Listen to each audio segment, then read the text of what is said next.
Salisbury Hill. I could see the city light, my heart going boom, boom, boom. Hey, he said, grab your things, I want to take you home. We're gonna take you back home. We're gonna take you.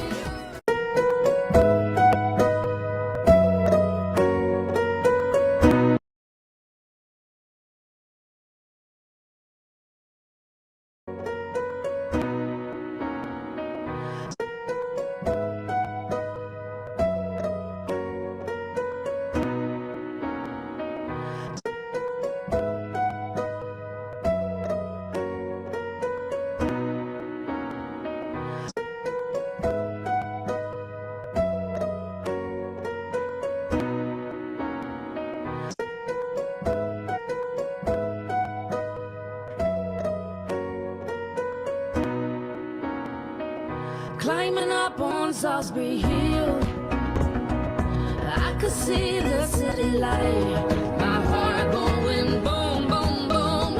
Hey, he said, grab your things, I want to take you home.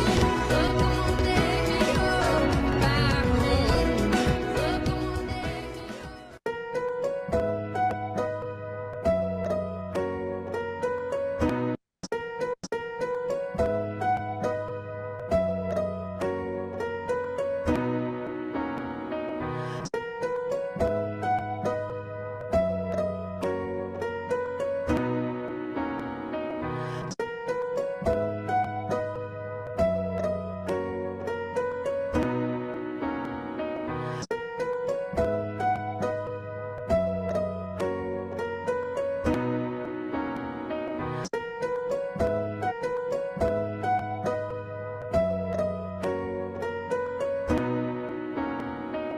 Climbing up on Salisbury Hill, I could see the city light, my heart going boom, boom, boom. Hey, he said, grab your things, I want to take you home. We're gonna take you back home. We're gonna take you.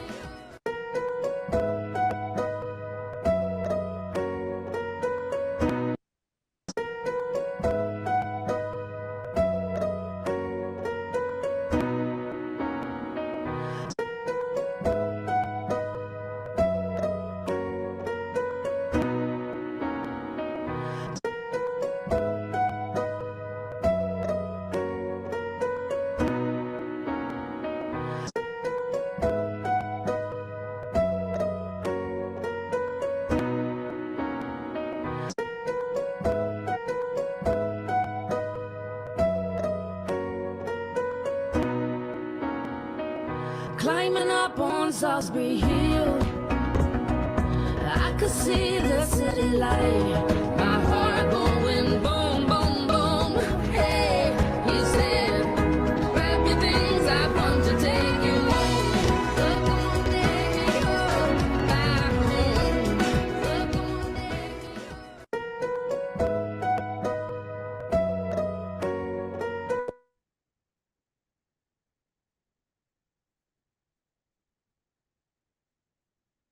Hola, ¿qué tal? Muy buenos días a todas y a todos. Bienvenidos de nuevo al el Seminario Internacional Bienestar Animal, un camino hacia la paz. Pues hoy tenemos dos maravillosas personas ponentes, la doctora Alejandra Araiza Díaz. Un momentito. La doctora Alejandra es licenciada en psicología, maestra en antropología social, doctora en psicología social, es profesora e investigadora de la Universidad Autónoma del Estado de Hidalgo, miembro del Sistema Nacional de Investigadores Nivel 1, ha publicado diversos artículos y capítulos de libros en torno a los estudios de género y la teoría feminista. Y bueno, ya conocen al maestro Uriel Medesigo Daniel, pero lo vuelvo a presentar. Él es licenciado en Derecho, maestro en docencia en educación superior, por la Universidad Interglobal, licenciado en Ciencias de la Comunicación por la Universidad Autónoma del Estado de Hidalgo. Ha colaborado en investigaciones y artículos académicos en temas de epistemiología, comunicación, cultura, violencias de género y feminicidio, profesor por asignatura a nivel medio superior y superior, fundador del colectivo Pachucán, Bienestar Animal, y fue coordinador de atención a las organizaciones de la sociedad civil de Pachuca. Actualmente es coordinador jurídico de CIPINA. Pues muchas gracias a ambos, bienvenidos. Pues hoy vamos a aprender sobre el vínculo humano-animal desde el feminismo y la epistemiología. Muchas gracias y el micrófono es todo suyo. Gracias. Muchas gracias, Paola. Gracias por la invitación nuevamente.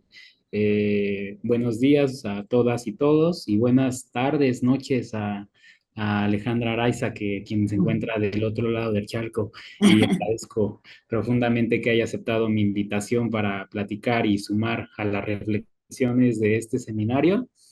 Y comienzo diciendo que cuando suplí hace algunas semanas al maestro Edgar Uribe, en la tercera sesión de este seminario, platicábamos acerca de un universo teórico, de unos conceptos muy específicos de una propuesta de manera muy general, de manera muy apresurada, si lo podemos decir así. Y ahora que tenemos a la doctora Alejandra Araiza, ella profundizará en estos conceptos que dije al final de la ponencia pasada y que abonará a la discusión que hemos estado llevando en todo el seminario, que es el tema de los animales. Y así también en la sesión antepasada con la doctora Erika Ortigosa, quien nos expuso de manera excelente, muy puntual, las problemáticas que enfrentamos actualmente en torno a los animales y a lo que nosotros llamamos naturaleza, lo hacía ella desde la biología y las ciencias ambientales, pero ahora nuestro objetivo en esta ponencia es poner sobre la mesa lo que la filosofía tiene que decirnos sobre los animales y sobre las problemáticas naturales, sociales, culturales que enfrentamos actualmente y específicamente lo que tiene que decirnos al respecto la epistemología feminista. Que sin adelantarme mucho en el tema, que ya les compartirá la doctora Araiza, permítanme compartir la presentación.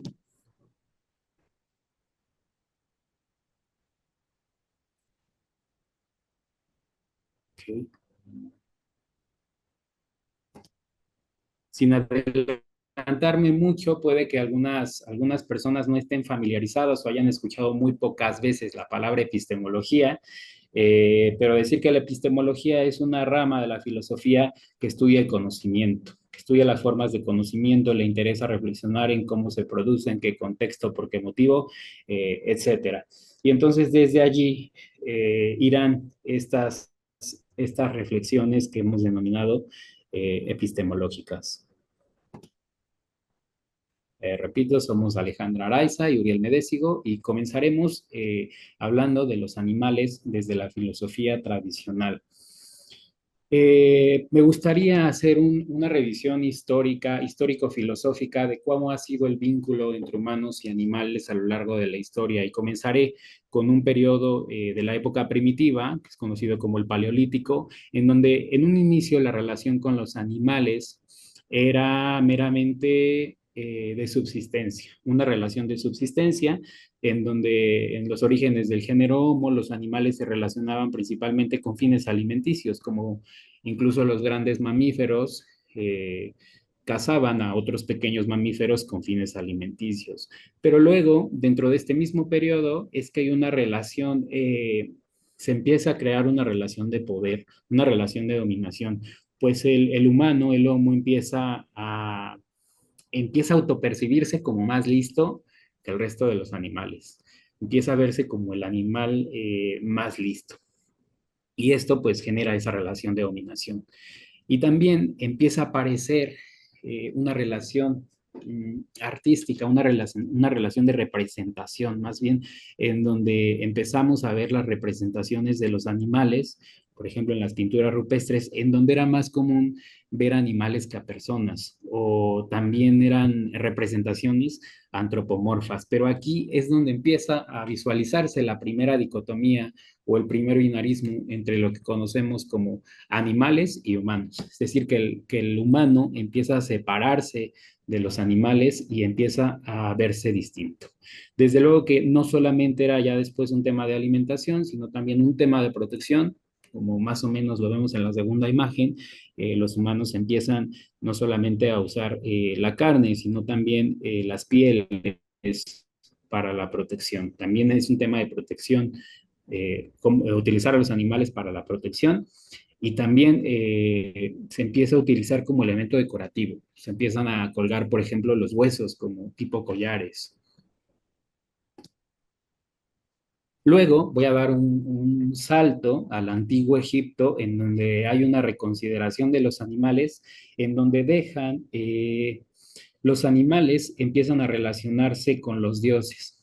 En estos inicios de la filosofía, o en todas las civilizaciones, los humanos empezaron a preguntarse, a hacerse las preguntas básicas que siempre nos han dicho que son las iniciales de la filosofía, que son quiénes somos, de dónde venimos, hacia dónde vamos. Y en ese intento, por intentar entenderlo, empiezan a observar la naturaleza. Surge la teología, pero también empiezan a observar mucho la naturaleza. Como sabrán, incluso en las culturas mesoamericanas,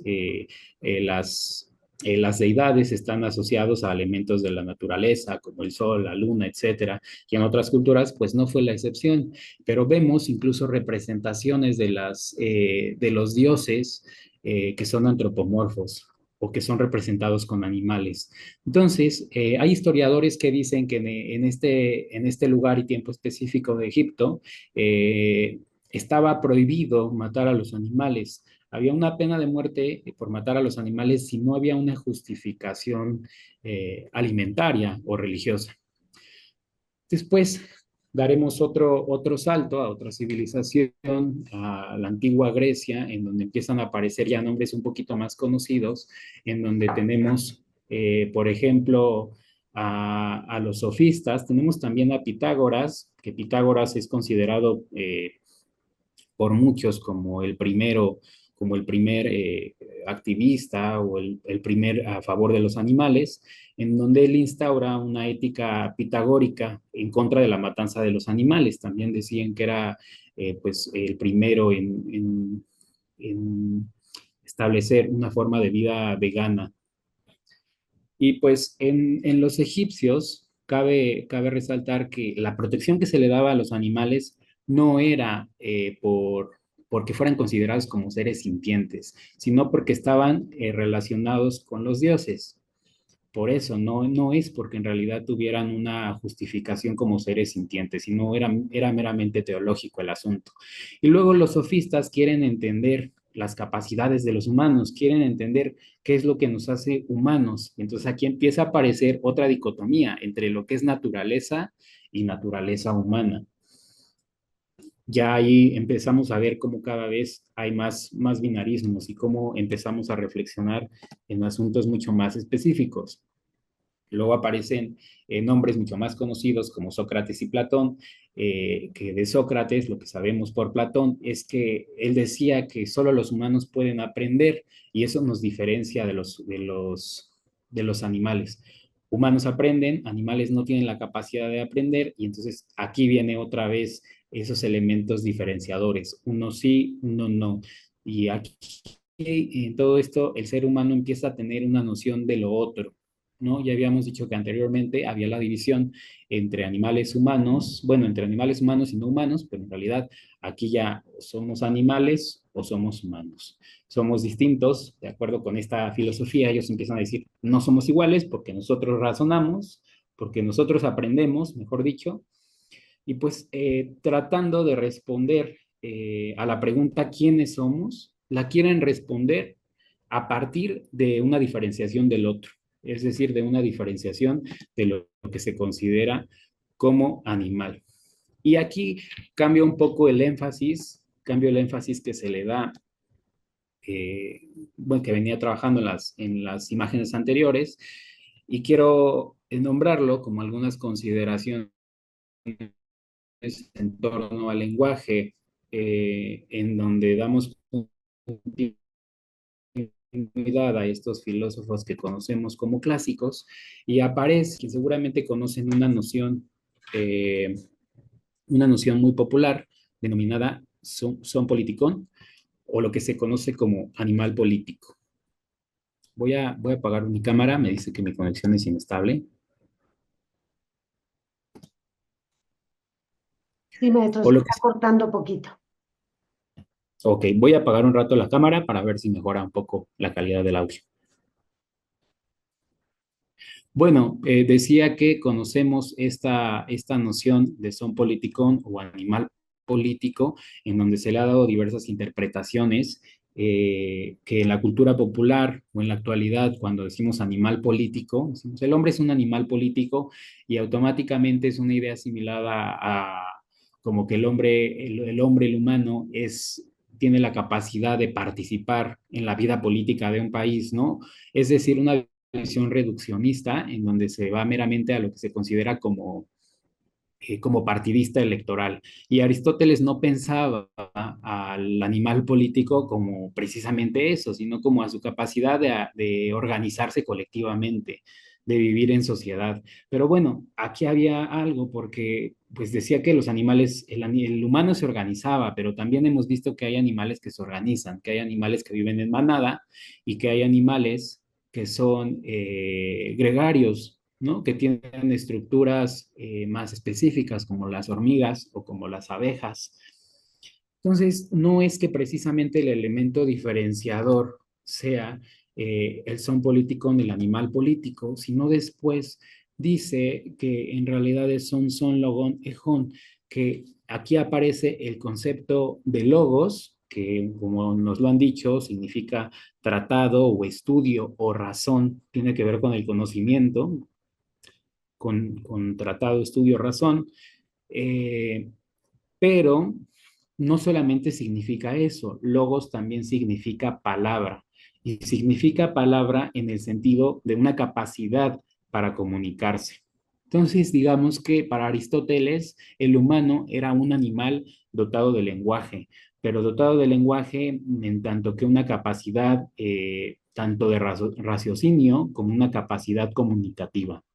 Muchos filósofos antiguos y actuales han debatido la naturaleza humana desde el punto de vista del lenguaje. Por ejemplo, dos filósofos actuales, es una clasificación, una consideración que estudié hace tiempo, dos filósofos, Francisco Conesa y Jaime Nubiola, que, bueno, en un libro, Filosofía del Lenguaje, ellos dicen que en realidad se trata de una división entre dos tipos de lenguaje, entre un lenguaje dígito y un lenguaje icónico. Un lenguaje dígito es aquel que responde meramente a los impulsos, ¿no? Generalmente cuando preguntamos, ¿los animales tienen lenguaje o no? Es como sí, porque el perro mueve la cola o me da una pata o diferentes reacciones que tienen los animales. Entonces, estos filósofos decían, eso es un lenguaje dígito. Sin embargo, desde esta postura, los animales carecen de un lenguaje icónico. Decía porque no tienen la capacidad de generar esos simbolismos, y entonces digamos que no tienen como el razonamiento, digamos, de esa perspectiva, y que debo decir que por mucho tiempo yo consideré esta postura como válida, y no es que no sea válida, sino es que ahora, después de conocer muchas otras cosas, sabemos que los animales tienen lenguaje, y sabemos que los animales son seres sintientes, y sabemos que los animales son conscientes. Y ahora, sin más, cedo el tiempo a Alejandra Araiza para que dé continuidad a la sesión. Vale, muchas gracias, Uri. Bueno, voy a intentar así como hilar también en lo que estaba comentando Uriel, que justamente pues esta filosofía de la que nos habló antes en las primeras bueno, en las primeras diapositivas, ¿no? Con los filósofos griegos y tal, sí es la que da paso a lo que conocemos como el pensamiento occidental, y de alguna manera es la que está impregnando pues eso que llamamos ciencia, ¿no? Pero que al final viene de un pensamiento racional que deja de lado, ¿no? En este tránsito de la modernidad aquí la estamos marcando no como, que a veces se la marca como en el tiempo de la revolución industrial, sino más bien como en el tiempo de, por un lado, el descubrimiento de América y por otro lado, digamos, también todos estos cambios entre la Edad Media y el Renacimiento. Pues esta imagen, ¿no? Que además nos viene muy ad hoc con lo que estamos intentando compartir aquí con ustedes, ¿no? Esta idea de cómo lo humano se va erigiendo sobre todo aquello que es o natural, y por tanto la cultura estaría por encima de la naturaleza, o con aquello que se considera animal, que no tiene este pensamiento racional, es decir, esto que estaba comentando Uriel del lenguaje y el lenguaje asociado a la capacidad de raciocinio, porque esa digamos que es la distinción, ¿no? Va haciendo que lo humano se consolide como una excepción por sobre todo lo que le rodea y por tanto, bueno, esto tiene unas consecuencias a nivel de poder que vamos a ir mencionando también aquí, ¿no? Entonces, bueno, pues esta idea de cuando se cambia de este pensamiento, entre comillas, llamado mágico al pensamiento racional, también la búsqueda de la verdad a través de la ciencia es reemplazada por la idea de Dios. Antes las verdades que los seres humanos necesitamos en realidad para afrontar un mundo que en el fondo es totalmente incierto, ¿no? A nivel existencial, pues digamos, en los periodos previos a esta etapa moderna, era Dios o los dioses, ¿no? Quienes ocupaban quienes cubrían esta necesidad, pero a partir de la ciencia, pues esto se busca a través de la ciencia. Como decía, también es la etapa de los grandes descubrimientos. Y aquí marco este asunto de la matriz colonial del poder que tendría que ver con, o sea, con otro marco teórico probablemente, pero que sí que también creo que nos puede hacer mucho sentido de cara a los planteamientos de Donna Haraway que vamos a hablar aquí, porque también es rescatar todos estos otros saberes que desde las cosmogonías indígenas quedaron de lado en la modernidad, pero que en cambio tienen una relación mucho más armónica y orgánica con lo que sería la madre tierra, ¿no? Por ejemplo. Después también es el momento en el que surge el capitalismo y esto nos va a servir para después entender otros términos de los que vamos a hablar en esta excepción humana, hacia dónde nos ha llevado esta excepción humana y este activismo a la tierra, etcétera, ¿no? Que también tiene que ver con toda esta relación que tenemos con nuestros compañeros en realidad de planeta, ¿no?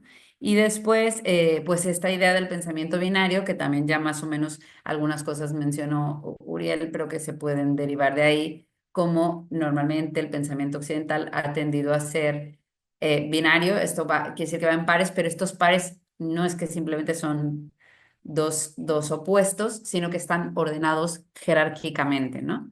Entonces siempre hay, pues, blanco y negro, ¿no? El sol y la luna, la luz y el día, no entendidos como una complementariedad, insisto, sino siempre como unos opuestos, uno que al otro le excluye de manera opositiva. Podemos pasar a la que sigue.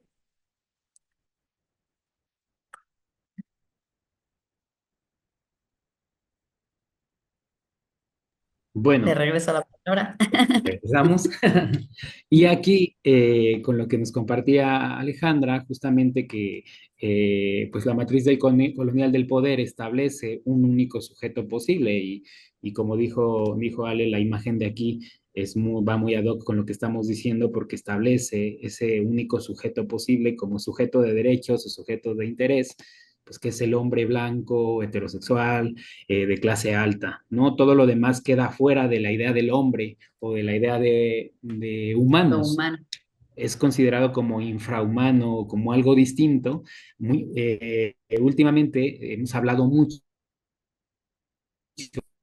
o en la sociedad hablamos mucho de animales humanizados, que estamos humanizando a los animales, pero igual me gustaría llevarlo a la inversa, esta idea, que lo de animales humanizados lo podremos discutir en otra ocasión, pero por ahora quisiera mencionar la idea de humanos animalizados, porque ha habido subjetividades, pensándolo así como subjetividades, que han sido animalizadas. Por ejemplo, con la matriz colonial del poder, con la conquista de América, eh, eh, eh, Maestro Uriel, sobre todo puede las apagar. subjetividades desarrolladas. Maestro Uriel, se sigue cortando. Yo creo que si puede apagar su cámara, por favor.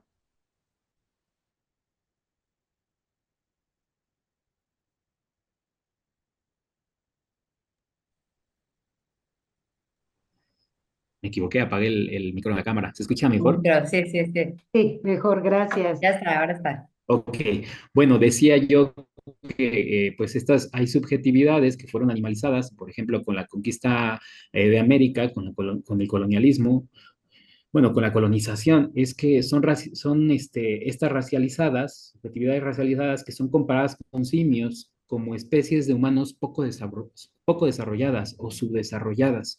Son comparados con simios y luego también con bestias. Por ejemplo, los nativos de este continente eran igualados a bestias y así se le legitimó el exterminio, ¿no? Tiempo, los nazis, los judíos, consideraban a los judíos como ratas o como parásitos. En los contextos de las guerras mundiales, a los japoneses les decían las ratas amarillas. E incluso en la época actual, en la cultura popular, tenemos dos acepciones muy claras. Por ejemplo, la idea de mujeres, que a las mujeres también con una connotación negativa, a veces son animalizadas, en donde se utilizan adjetivos como perra, gata, víbora, en donde también está muy imbricada lo que tiene que ver con la sexualidad y el poder. Y en la cultura popular, pues yo creo que hemos escuchado mucho digamos, dicho popular, como el de, aunque la mona, algo así va, ¿no? De que aunque la mona se vista de seda, Viste de cero. ¿no? Entonces, Bueno, sí. seguimos como animalizando, pero desde una connotación negativa, desde luego, y esto es, pues, digamos, indeseable, discriminatorio y todos los términos negativos que podamos darle, eh, tanto para humanos como para animales. Regresamos otra vez, Alejandra.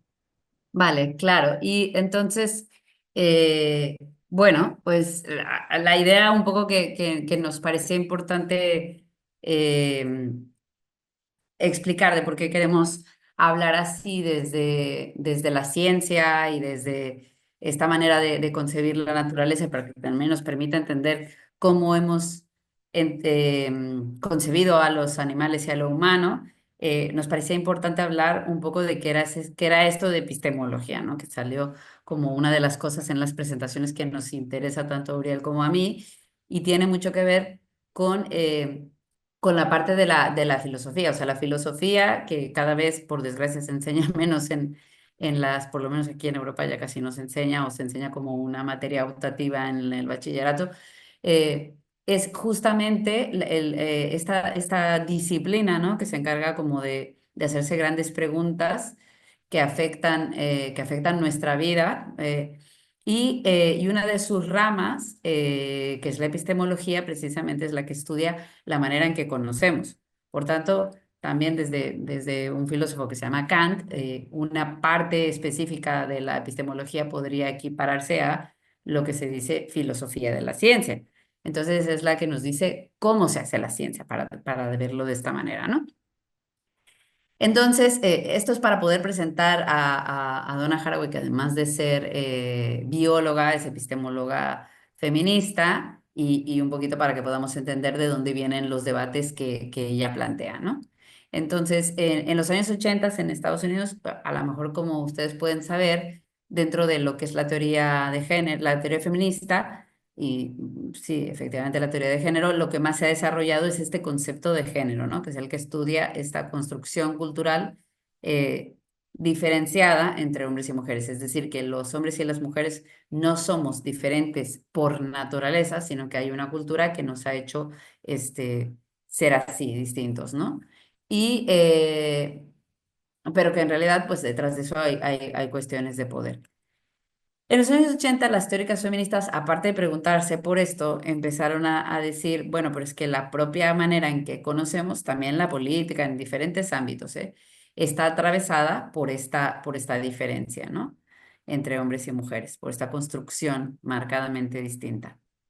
Y bueno, total que por un lado había esta es una clasificación de Sandra Harding que hace muy poquito acaba de fallecer. Este, justamente lo que dice es que una de las vertientes, ella le llama el feminismo empirista, que son feministas que piensan que la ciencia está bien, con sus métodos y con su apuesta por construir conocimiento, ¿no? Que nos lleve a unas verdades. Pero que el problema de la ciencia es que tiene un sesgo de género. Entonces, si corregimos este sesgo, ya podría funcionar, ¿no? Y luego, o sea, y este sesgo sería tanto en lo que con lo que se construye como conocimientos, como en quienes tenemos acceso, o sea, es decir, las mujeres hemos tenido acceso a la creación de conocimientos desde la segunda mitad del siglo XX. Así que también es como muy reciente esto, ¿no? Por otro lado, en los años 70, las feministas de corte marxista dijeron que les interesaba también, ahí se nos perdimos la Auriel, ¿verdad? Bueno, lo voy a seguir explicando esto y a ver si regresa y si no, yo pongo la presentación. Entonces, en la década de los 70, un poco lo que dice Sandra Harding es que hay toda esta serie de feministas que lo que hacen es decir, no, la ciencia es en sí misma androcéntrica y no contempla la experiencia de las mujeres, por tanto vamos a construir una ciencia desde esta experiencia de las mujeres.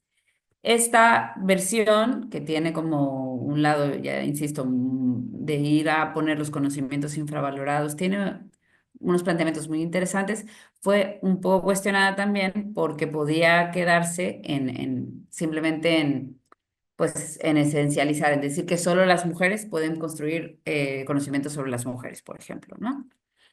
Y eso se puede extender a otro tipo de sujetos infravalorados.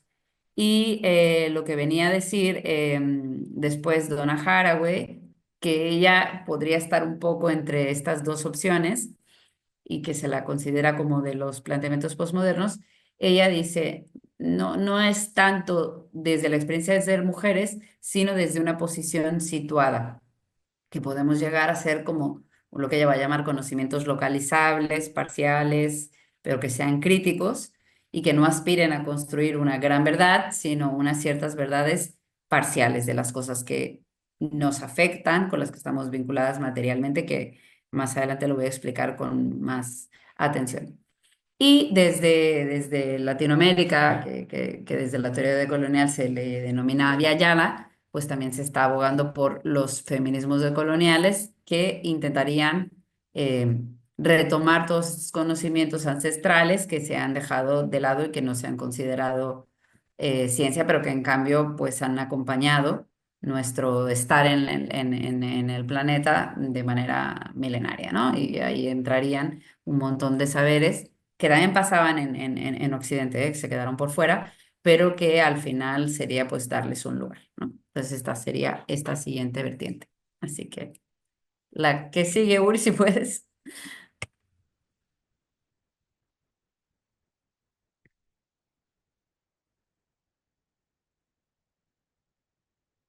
Ah, ok, vale. Entonces, esta propuesta de Donna Haraway, bueno, Haraway ya decía yo antes, es bióloga, es experta en estudios culturales, que eso también, por ejemplo, conecta con el mundo de la comunicación desde su clave más crítica, es filósofa y en ese sentido epistemóloga, y tiene pues un montón de producción, algunas que son muy claramente teoría feminista y otras que son claramente teoría antiespecista, ¿no? Y que va a ir, o sea, como rompiéndonos la cabeza de unas maneras muy, muy interesantes. Es fácil de leer y difícil al mismo tiempo porque escribe de una manera muy bonita. También hay que encontrar buenas traducciones, pero usa muchas metáforas y entrar en su universo a veces simbólico cuesta al principio, pero bueno, hay algunos textos que pueden estar bien para comenzar. A mí me gusta mucho, yo empecé con conocimientos situados, pero también hay otro que es el manifiesto para cyborgs, que puede ir bien, o sea, ya digo, tiene como muchas cosas, y en este conocimiento situado se explica esto que yo decía, que es su propuesta epistemológica, que pasa por el cuerpo, que tiene que ver con una cosa que ella denomina la objetividad situada, es decir, esta ciencia feminista renunciaría a la universalidad, es decir, a el conocimiento que producimos es la única verdad, no es la única verdad, pero sí queremos defender una verdad, ¿no? Y por eso no es que sea un relativismo, diría Haraway, cínico, sino que tenemos una objetividad, o sea, una verdad que queremos defender, pero de manera situada, diciendo desde este lugar, desde el que estamos mirando, ¿no? Ella critica fuertemente a los científicos tradicionales, que le llama esto, ella le llama el truco de Dios, que miran desde ninguna parte y sin ser vistos, ¿no? O sea, esto como esta redacción muy típica de la ciencia de se hizo un experimento, ¿no? ¿Quién lo hizo, no? Es un poco quién lo hizo. Reconocer quién lo hizo, lo hice yo, ¿no? Me hago cargo de eso con estos prejuicios, con esta mirada, con este bagaje, con estas intenciones políticas, etcétera. Y luego, pues, le interesa mucho la diferencia, por eso usa otra metáfora maravillosa que se llama la difracción, que es esta idea en física, ¿no? De un espejo, bueno, de una imagen que no es reflejada como algo idéntico, sino que en el reflejo se distorsiona. Esa es la difracción, ¿no? Y un poco lo que viene a decir ella es que en el conocimiento no reflejamos la realidad, sino que el reflejo que se produce en el otro lado es una imagen distorsionada, pero no en el sentido negativo de la distorsión, sino es una imagen diferente de la realidad. Pero esto no quiere decir que no haya sido producida a través de ese ejercicio de conocimiento. Es muy bonito, muy interesante lo que nos plantea. Podemos pasar a la siguiente para hilarlo con el tema que nos interesa aquí.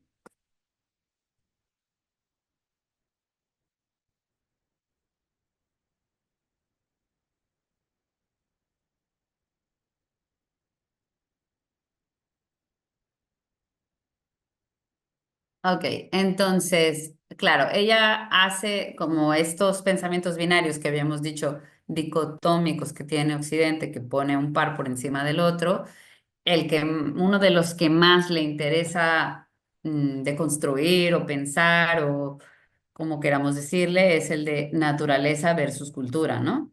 Porque, claro, o sea, sí, y es muy interesante que lo plantee una bióloga, ¿no? Porque normalmente o desde la biología entenderíamos que hay una concepción de la naturaleza, mientras que, perdón, desde la sociología o la antropología hay una concepción de la cultura que son aparentemente irreconciliables. Y un poco ella dice que esto pasa con estos otros pares que no están puestos aquí por casualidad, ¿no? ¿Dónde estarían las mujeres? ¿Dónde estarían los animales? ¿Dónde estaría lo corporal? La cultura, el lenguaje, ¿no? En este entendido como esto, lo racional, los hombres, lo humano, lo racional, están aquí dentro del par de la cultura, ¿no? Y en cambio, que era un poco algo que ella decía Uriel al principio, ¿no? Cuando estaba hablando de esto del Pleistoceno y todos estas incursiones que hubo entre, vamos a decir, los humanos y los animales, ya hubo una afectación mutua y incluso una intervención, que es algo que nos va a explicar en el manifiesto de las especies de compañía ampliamente, ¿no? Entonces, la cultura es siempre natural, dice Haraway, y los significados son siempre materiales.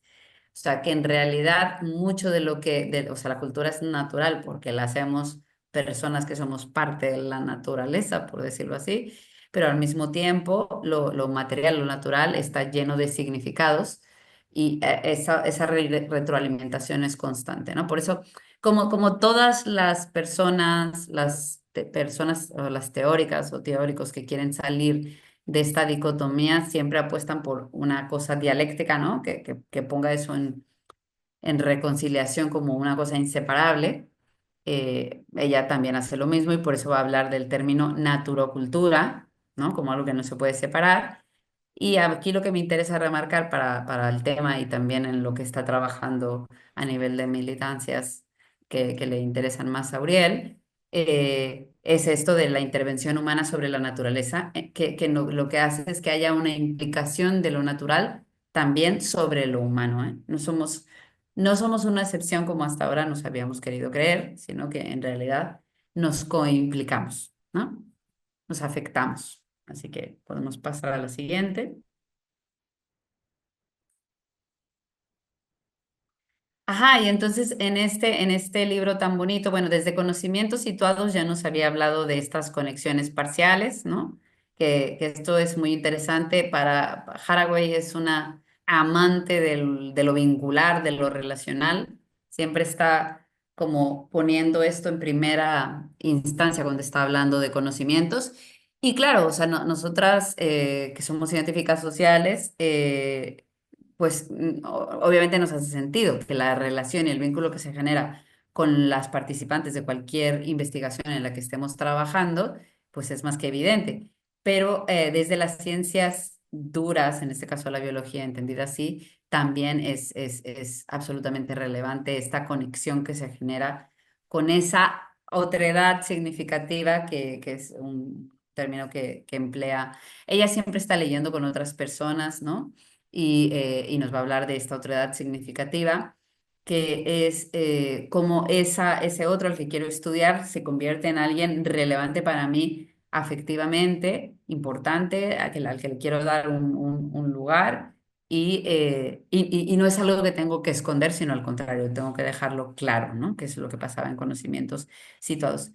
Y entonces, en algún momento nos dice en las especies de compañía que habría que estudiar, ¿no? Más que al otro, solamente al otro, el vínculo como unidad mínima de análisis. Esto quiere decir que hay que prestar atención en los vínculos que establecemos al conocer y analizar esos vínculos, ¿no? Que esto, por ejemplo, en la antropología, todo lo que tiene que ver con etnografía, autoetnografía, mi diario de campo, cómo me sentí cuando llegué a la comunidad, cómo me trataron, sería esto, pero esto también analizado con otro tipo de conexiones es lo que ella nos deja como una tarea muy interesante.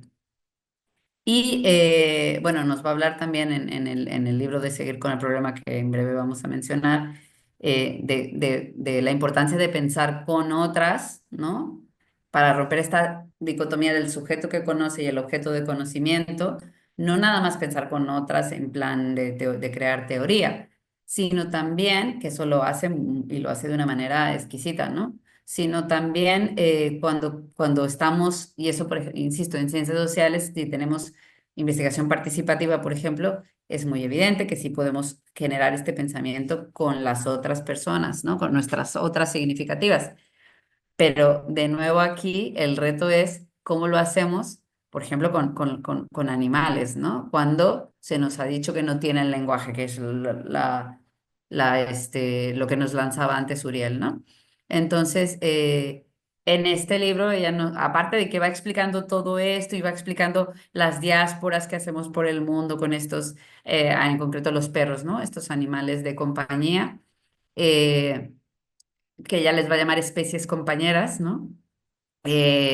Nos va a ir explicando cómo en realidad hay mucho de humano en esa intervención, porque finalmente no es que el perro haya sido natural en sí mismo, sino que había, por ejemplo, de una especie como podría ser la más natural, entre comillas, salvaje, que serían los lobos, a través de un proceso de domesticación que necesariamente implicó cultura y una intervención humana, ese lobo devino en perros y estos perros además fueron creados para necesidades muy específicas de los seres humanos, ¿no? Por eso hay el husky siberiano, que es el que acompaña en el trineo y que tiene unas determinadas características, ¿no? Biológicas, anatómicas, quiero decir.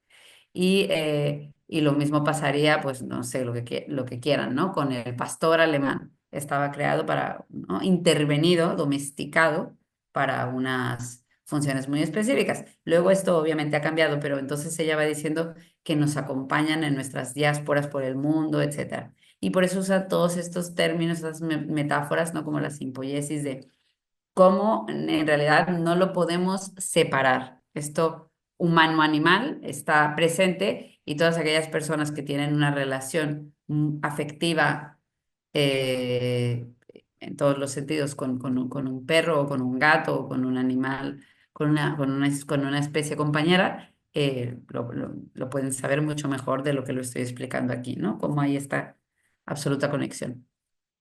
Podemos pasar a la que sigue.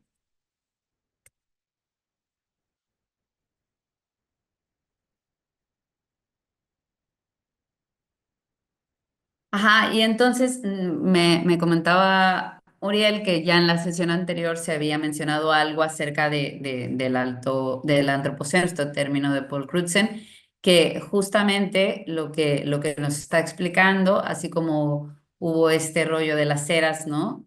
Del Pleistoceno, etcétera, o sea, se está pensando como en una era más de la Tierra, del planeta Tierra, ¿no? En el que el dominio lo ha tenido antropos, quiere decir, pues ser humano, ¿no? También, no por casualidad a veces se dice hombre, pero en realidad esa no es o sea, antropos es humano, ¿no? O sea, la raíz.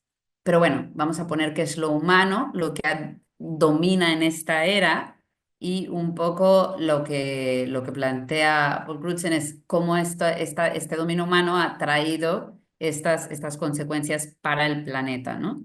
Y autoras como Haraway dicen que más que decirle antropoceno hay que decirle capitaloceno, ¿no? Porque, claro, ¿cuáles son estas consecuencias que trae para el planeta? Que son el cambio climático, devastación de bosques, desecación de ríos, todo lo que ya sabemos, que son sequías en algunos lugares, lluvias intensas en otros lugares, etcétera.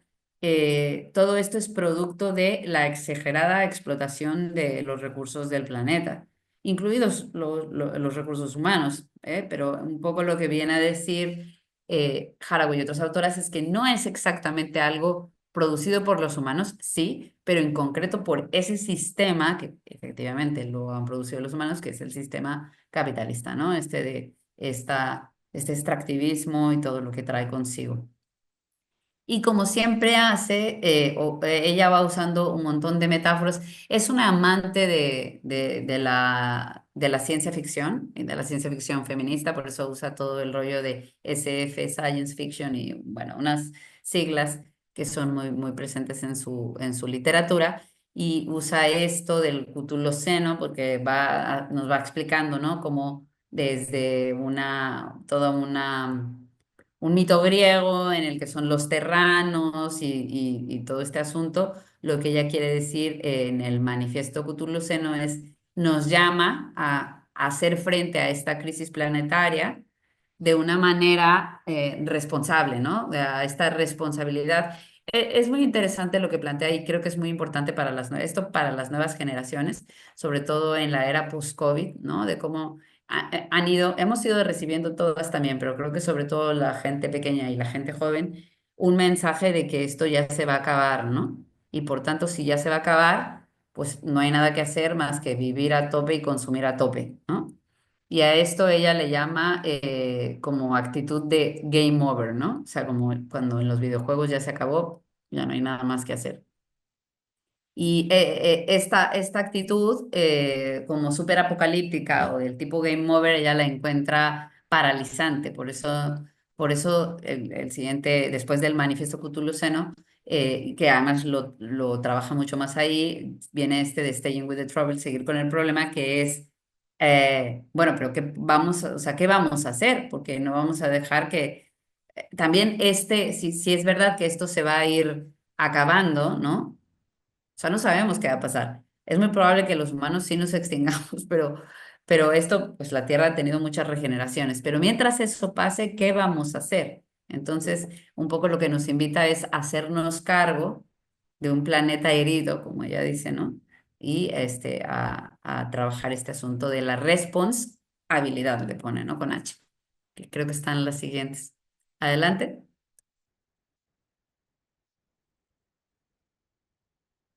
Y aquí, si quieres, Uri, que podemos ir un poco.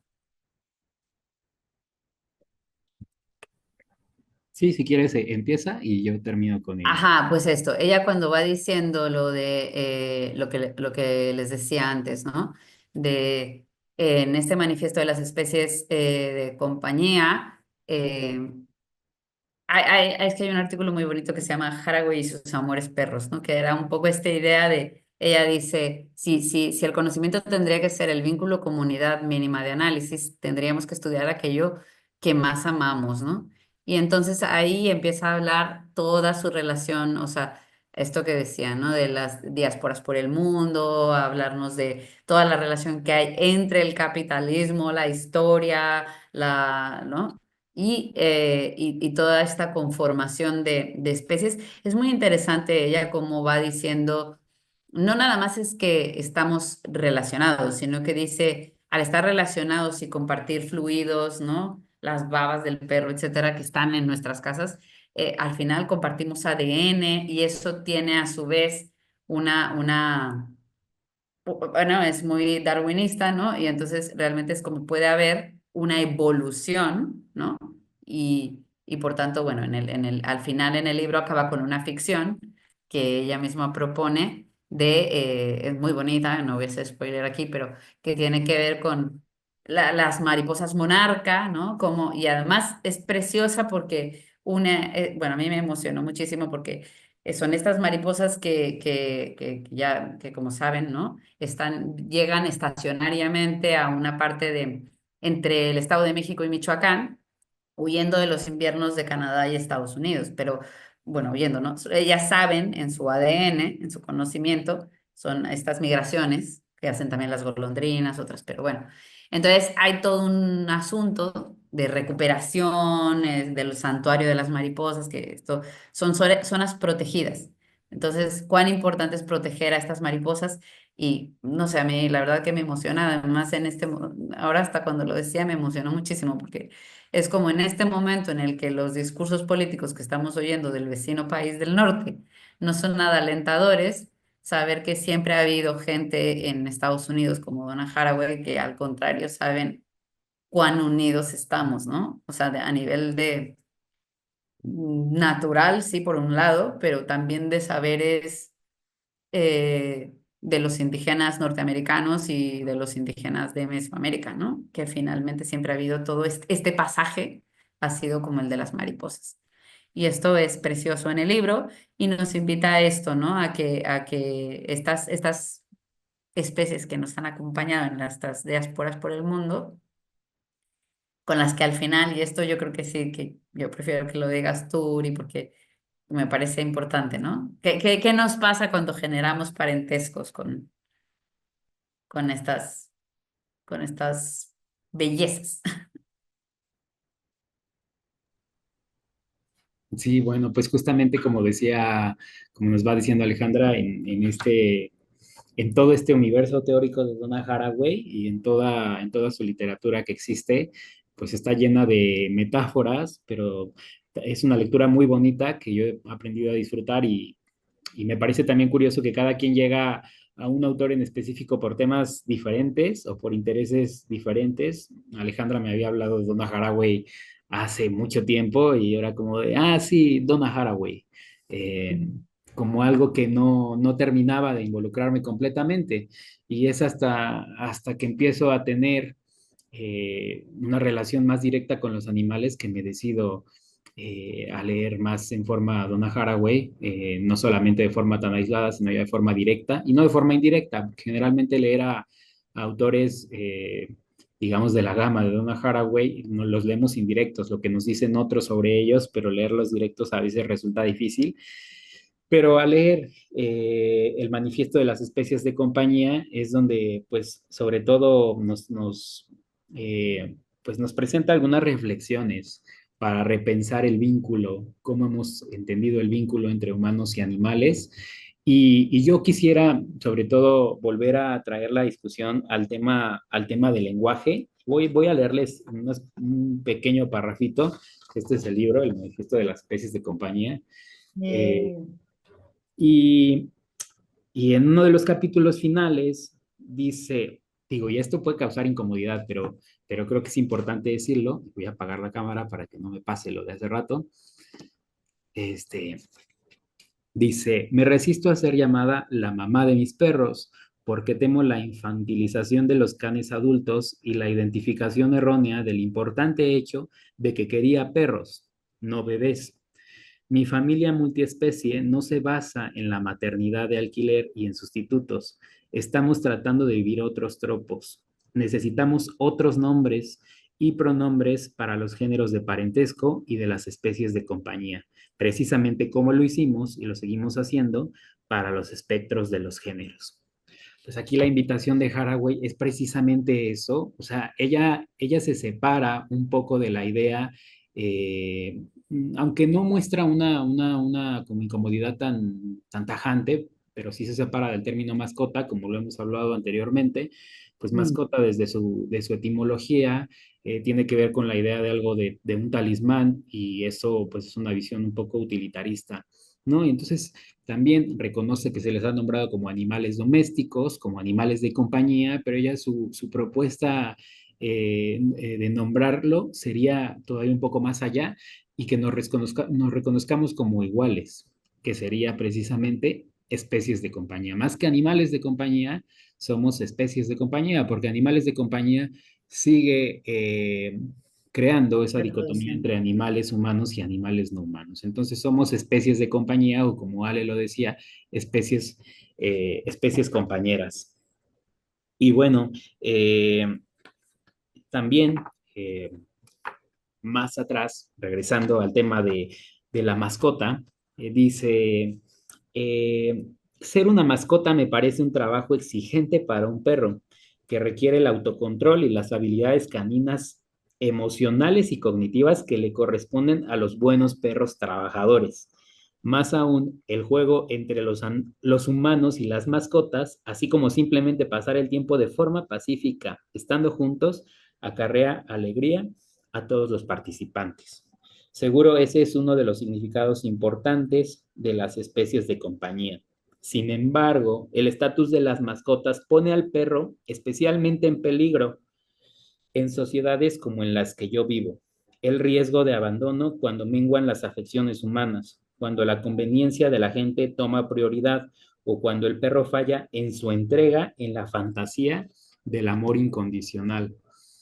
Y pues esto me parece triste, difícil, complejo también, como hablábamos en la sesión que compartimos en la tercera sesión que hablaba del tercer sector, el tema del activismo es muy complicado, pero es importante que cuando nos reconocemos como activistas o como rescatistas o nos involucramos con querer hacer frente a esta problemática del abandono, es importante reconocer y nombrar a los animales como son, ¿no? O sea, como especies de compañía, como animales de compañía, reconocerlos como perros, porque si empezamos a darle un sinfín de nombres que no son, como, no sé, bebito, chiquito, y hemos visto muchas publicaciones así. Dice Haraway que esto es políticamente peligroso y pone al animal en peligro porque falla. Cuando el animal falla, cuando le hemos igualado algo como completa ternura o como sin reconocer sus necesidades pues, fisiológicas y falla en esa idea del amor incondicional, pues es cuando llega el abandono, ¿no? Y es en esta problemática en la que nos encontramos. Y bueno, por ahora es lo que quería compartir en esta parte de las especies de compañía. Podemos pasar si quieres, ¿no? Ujú.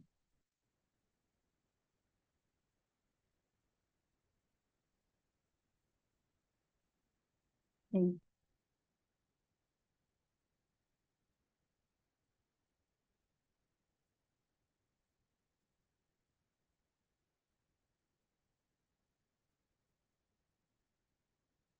Ok, es que no la veía bien, pero ya está, ¿no? A ver.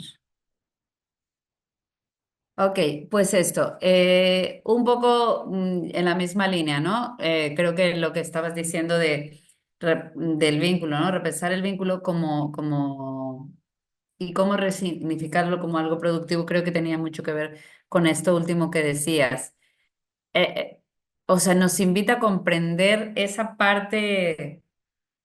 Es que, claro, o sea, otra de las cosas que podríamos decir de Haraway es que es una abogada de la diferencia, ¿no? Entonces, como también nos invita a reconocer a estas especies de compañera en su diferencia. O sea, sí son especies igual que nosotras y nosotros, pero son diferentes. Entonces, y aceptar esa diferencia, creo que además, como que nos viene muy bien también para pensarlo en términos de derechos en general, ¿no? O sea, cómo podemos hacer para que eso se entienda en esa especificidad de cada uno de estas especies distintas a nosotros, pero que merecen también, ¿no? La protección de sus derechos.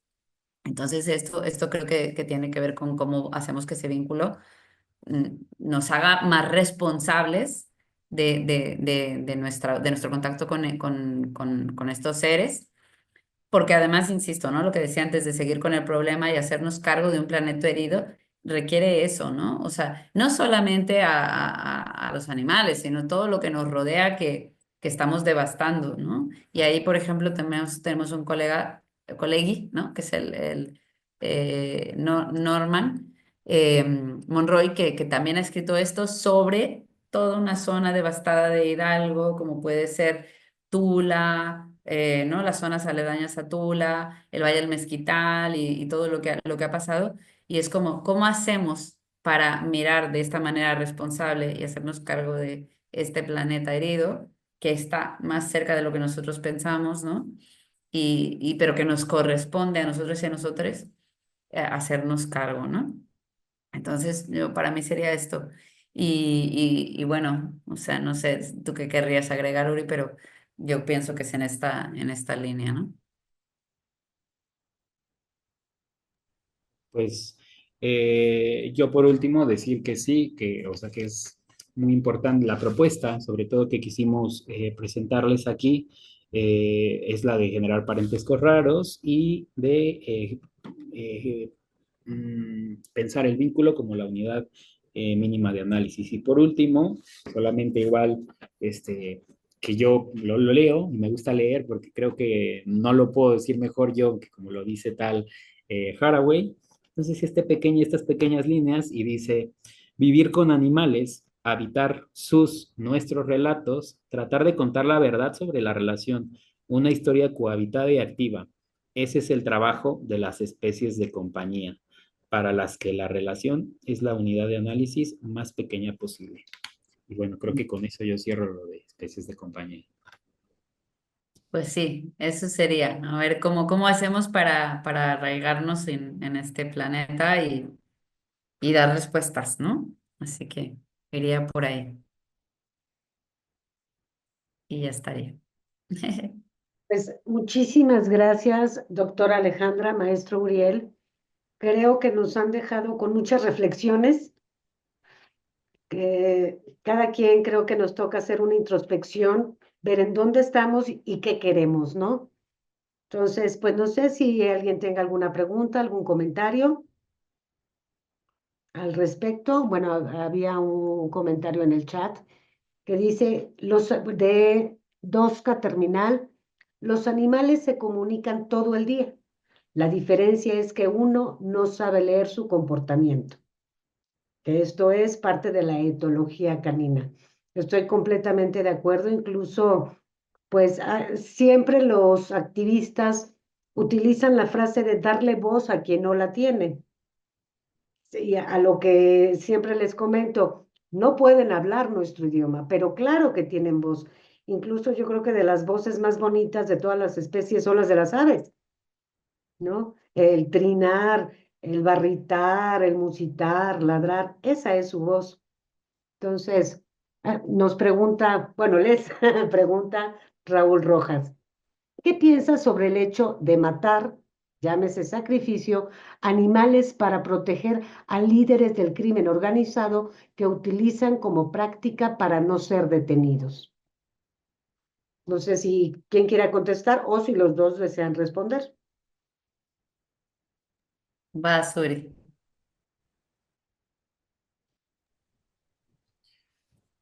Pues yo creo que la pregunta es un poco compleja, sobre todo en el escenario en el que estamos viviendo, en donde estamos mediáticamente bombardeados por el tema del crimen organizado y que es un tema que nos tiene a todos, o al menos a algunas personas, con la cabeza revuelta y el estómago también ahí, todo el tema de la inseguridad.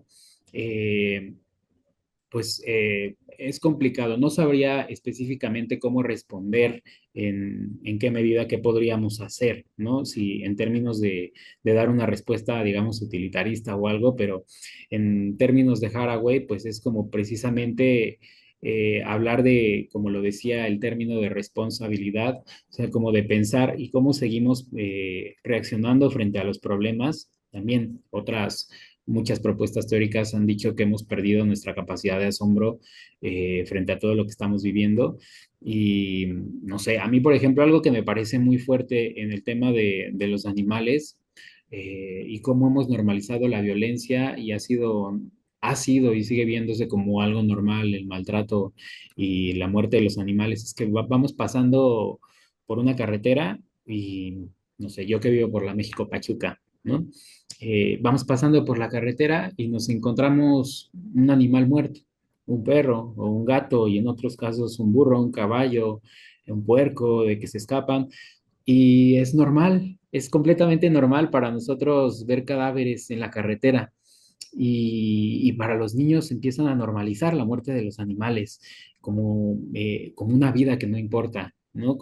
El discurso que mandamos es como son vidas que no importan y eso es algo que también se ha reflexionado mucho desde la epistemología feminista y que ahí yo le cedo la palabra a Ale para que nos abone más. Muchas gracias, Uri. Yo creo que este es muy importante lo que estás diciendo. Se me ocurre, no, o sea, no exactamente o sea, una feminista que me gusta muchísimo y que habla sobre en clave ética política, que yo creo que es casi de lo que más me gusta de su trabajo, que es Judith Butler, mejor conocida por la parte de teoría queer, pero en este Marcos de Guerra, vidas duelables, todo este asunto que ella habla de las vidas que se enmarcan como vidas a proteger que merezcan la pena ser vividas. Sí, sí, sí, que esto es súper importante en un escenario global de violencia extrema, ¿no? Que lo que sí se vive obviamente en países como América Latina a través de la violencia que genera el crimen organizado, pero que también lo estamos viendo en las guerras en Palestina, en Ucrania, ¿no? En todo la parte ¿no? De Oriente Próximo.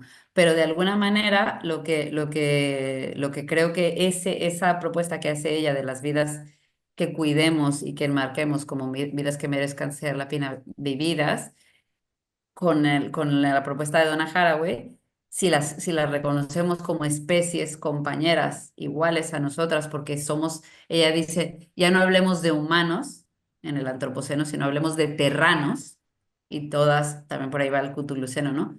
Todas somos terranas y terranos iguales, entonces esas vidas también tienen que ser enmarcadas como dignas de cuidado, de duelo, ¿no? Y de ser protegidas. Entonces, a mí me duele muchísimo, ¿no? Y lo que decías, que nos acostumbremos y lo normalicemos, esto me parece bien. Y bueno, también agregó, por ejemplo, en otro libro de Donna Haraway que me encantó, que es el último que leí, que es el de El mundo que necesitamos, que en realidad es como la transcripción de una entrevista, ¿no? Como de un diálogo. Y viene ella hablando precisamente del capitaloceno, y les leo estas pequeñas líneas. Dice, estamos experimentando sus daños, que no van a desaparecer. Por lo tanto, creo que nuestro trabajo como criaturas mortales es hacernos cargo de la muerte y degradación, y de la necesidad de duelo, y de la necesidad de convivir con la pérdida, pero no convivir con el apocalipsis de la jouissance o el goce ante la destrucción total, cosa que considero un tipo de pornografía. Me parece súper fuerte, o sea, pero pues sí, es hacernos responsables, como decía yo también, y quiero volver a traer al frente a la doctora Erika Ortigosa que nos platicaba la vez pasada, eh, que hay posturas, decía como que hay posturas más apocalípticas y otras no tanto. Donna Haraway no es que sea apocalíptica, pero sugiere también que el daño es irreversible, el daño que ha sufrido el Sí. planeta es irreversible, pero tenemos que buscar, digamos, curas parciales, ¿no? Entonces, desde Mm, allí, mm. y con esto cierro esta parte de la pregunta. Y colectivas, ¿no? O sea, también esto que estabas diciendo me pareció, también lo dice mucho, supongo que en esta entrevista y en seguir con el problema que es, o sea, tenemos que hacernos cargo y tenemos que aprender a bien vivir y a bien morir. O sea, y esto me parece fundamental. O sea, incluso, bueno, ¿no? Porque por otro lado también sabemos de la gente como esta militancia de la protección animal, pues hay todo el rollo de qué se hace, ¿no? O sea, no tenemos ningún problema en acompañar a animales a bien morir cuando sabemos que es lo mejor y a veces es algo que no nos podemos aplicar a nosotras mismas, ¿no? O sea, como es algo que creo que nos puede también ayudar a qué importante es lo uno y lo otro, ¿no? Esto sí rompe la cabeza, pero es importante. Definitivamente, pero muchas gracias por ambas respuestas, que insisto, creo que nos invitan más a reflexionar. Y nos comenta en ese sentido Laura Ramírez. Felicitar ampliamente a ambos ponentes, realmente un tema para reflexionar y sobre todo tomar acciones responsables, no normalizar la violencia. Definitivamente, en ninguna de sus manifestaciones, ¿no? Pues no sé si alguien tenga alguna otra pregunta, algún otro comentario, alguna duda. Y si no, pues no me resta más que agradecer a ambos, doctora Alejandra, maestro Uriel. Creo que ha sido una conferencia maravillosa. Gracias. Y pues muchísimas gracias por aceptar la invitación, participar en este seminario. No sé si quieran cerrar con algo más. Bueno, yo solo me queda más que agradecer y me ha sido un placer volver a estar con Uriel en una exposición que hace mucho que no le veo, mi alumnito estrella, así que yo estoy feliz. Pues yo también cierro con esto, cierro agradeciendo a Alejandra por haber aceptado la invitación para tener este espacio que sí que ha sido como un poco hasta nostálgico en este sentido para mí, pero que he disfrutado mucho tratando de relacionar distintos temas que habíamos trabajado y que decirlo, es el primer esfuerzo que realizamos la doctora Alejandra y yo en este tema específico. Habíamos trabajado el tema del feminicidio, por ejemplo, en un artículo sobre la violencia feminicida. Y era curioso porque yo le platicaba lo que tú me has enseñado, Paola, por ejemplo, el tema de las violencias imbricadas y cómo el maltrato a los animales es un indicador de posible violencia feminicida. Y entonces, pues ahora todos estos vínculos nos dan para pensar muchísimo, para seguir reflexionando y para seguir abonando a estas discusiones ético-políticas, teóricas, etcétera. Y te agradezco también a ti, Exacto. Paola, mucho por habernos invitado a participar en este seminario y a la Dirección General de Derechos Humanos. Pues Qué gracias bien. a ustedes.